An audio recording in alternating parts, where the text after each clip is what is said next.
Today, thanks to this Zen story, we will see why staying close to your children in old age is a mistake. Have you ever dreamed of a peaceful old age, surrounded by the affection of your children and grandchildren? Have you ever thought that living under the same roof, sharing every moment with your family, was the key to a happy and fulfilling life?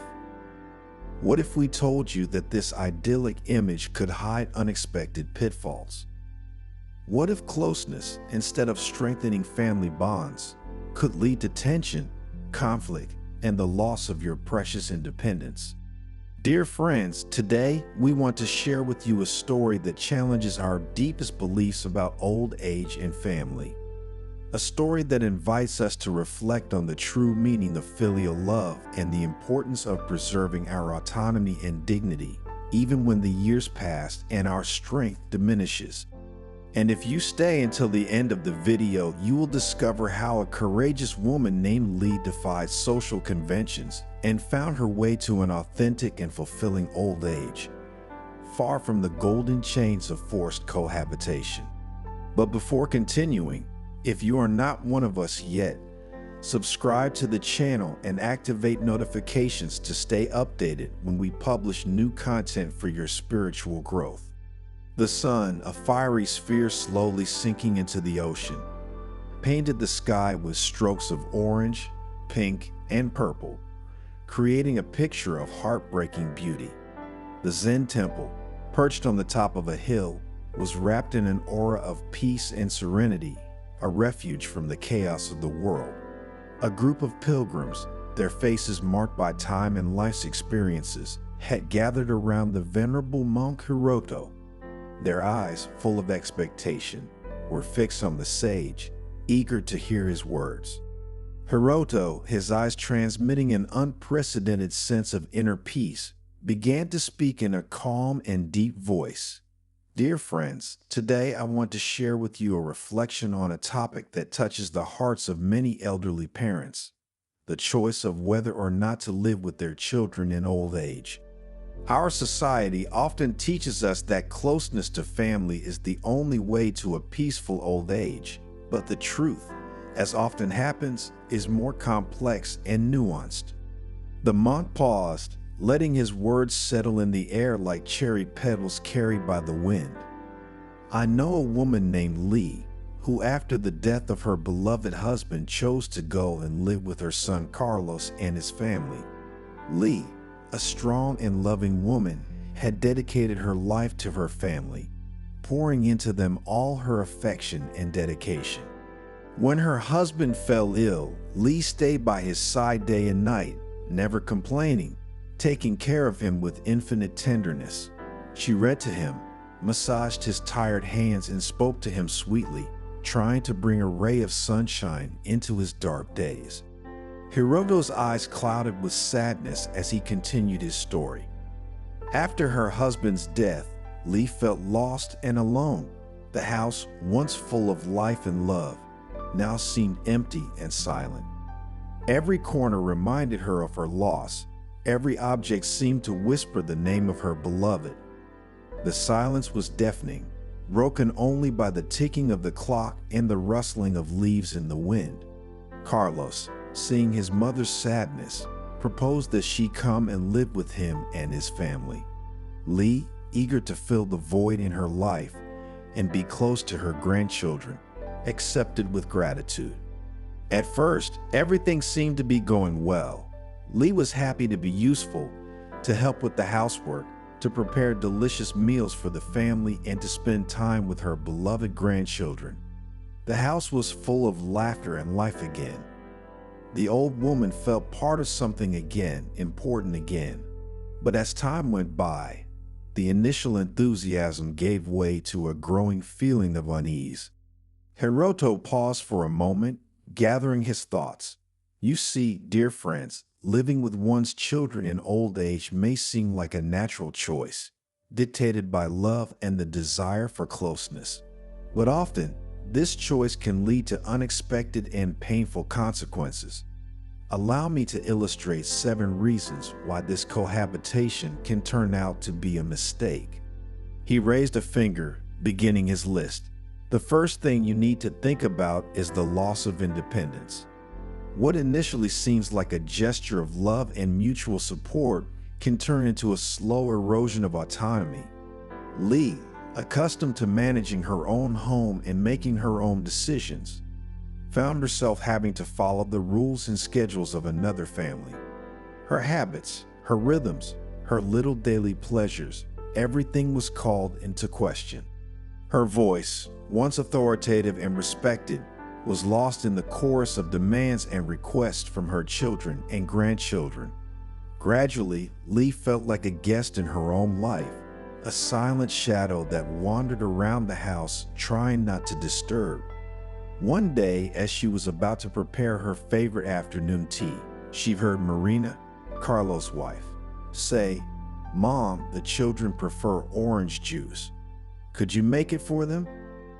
Lee, with a forced smile, put down her cup and headed for the refrigerator. As the pilgrims pondered the monk's words, Hiroto went on to speak of the erosion of identity.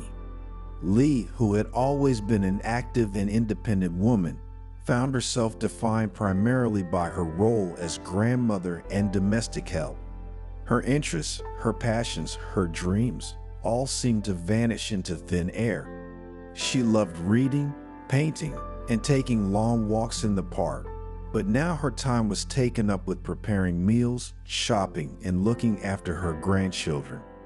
Her identity, built over a lifetime, was crumbling, replaced by a role that no longer represented her.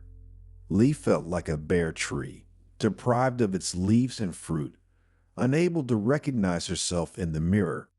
And so, Hiroto continued, the initial gratitude and joy of being close to her family gave way to a growing sense of frustration and resentment. Lee felt exploited, misunderstood, invisible. Her efforts, her sacrifices, her unconditional love seemed taken for granted. One evening, while the family was gathered at the table, Lee tried to tell a funny anecdote from her youth, but was interrupted by Carlos, who was discussing work. Her voice, suffocated by the fear of creating conflict, turned into a lump in her throat, into a heavy and painful silence. The lack of privacy and personal space is another important aspect that Hiroto spoke about. Lee found herself sharing every space, every moment, every thought with her son's family. Her privacy, once sacred and inviolable, had been violated. She no longer had a corner of her own, a place where she could retreat to read a book, listen to music, or simply be in silence. Her home, once a sanctuary of peace and quiet, had become a crowded, noisy place where she could not find a moment of solitude. Even her bedroom was no longer a private haven, with her grandchildren coming and going as they pleased, leaving toys and clothes strewn across the floor. Differences in values, habits, and lifestyles can create tensions and misunderstandings, continued the monk, introducing another fundamental point for which living with children is not always the right choice. Lee, who grew up in a different era, often clashed with the ideas and behaviors of her children and grandchildren. Her traditions, her values, her way of seeing the world seemed outdated and irrelevant. One day, Lee suggested that her grandchildren play outside instead of watching TV, but they looked at her smugly and continued watching their favorite show. Lee felt like an outsider in her own family, a relic of the past unable to adapt to the present. Another fundamental aspect to take into consideration is that link to emotional dependence. Forced cohabitation can create a dangerous emotional dependence. Lee, deprived of her independence and her social network, found herself completely dependent on her children for all her needs, both practical and emotional. She was afraid to go out alone, to take the bus, to go grocery shopping. Her self-esteem, already undermined by the loss of her husband, took a further hit. Over time, she began to feel like a child, unable to take care of herself, a burden to her family. Furthermore, The negative impact on the parent-child relationship was another problem to address. Forced cohabitation, in fact, can put a strain on love and mutual respect, transforming a precious bond into a source of stress and conflict. Lee and Carlos, once united by a deep love, began to see only flaws and shortcomings in each other. Carlos complained that his mother did not contribute enough to the household expenses, while Lee felt hurt by his words. Small misunderstandings turned into arguments, kind words into reproaches. Their relationship, once a lifeline, had become a burden that dragged them down. Hiroto paused, letting the weight of his words settle on the hearts of the pilgrims.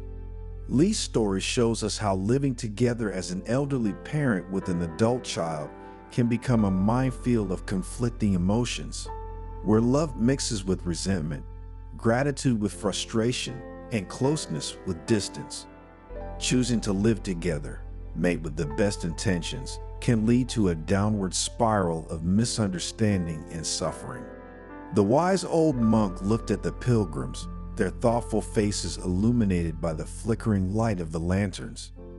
Dear friends, old age should not be a time of renunciation and sacrifice. It is a precious time, an opportunity to reap the fruits of a lifetime of experiences and to live in harmony with one's essence. Closeness to one's children is important, but it should not be at the expense of our happiness and freedom.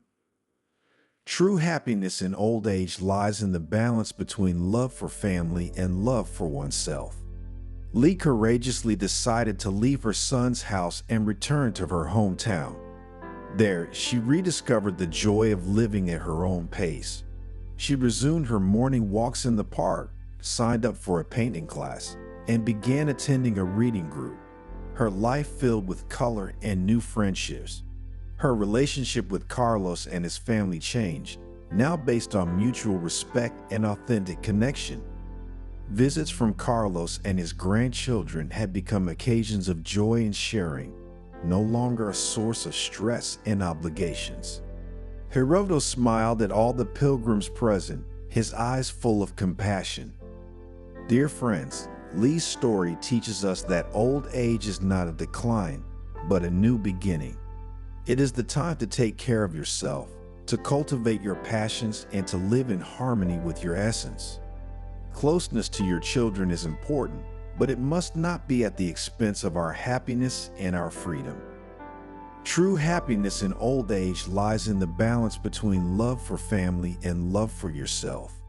Silence fell over the group, broken only by the chirping of the crickets and the rustling of the wind through the leaves of the trees.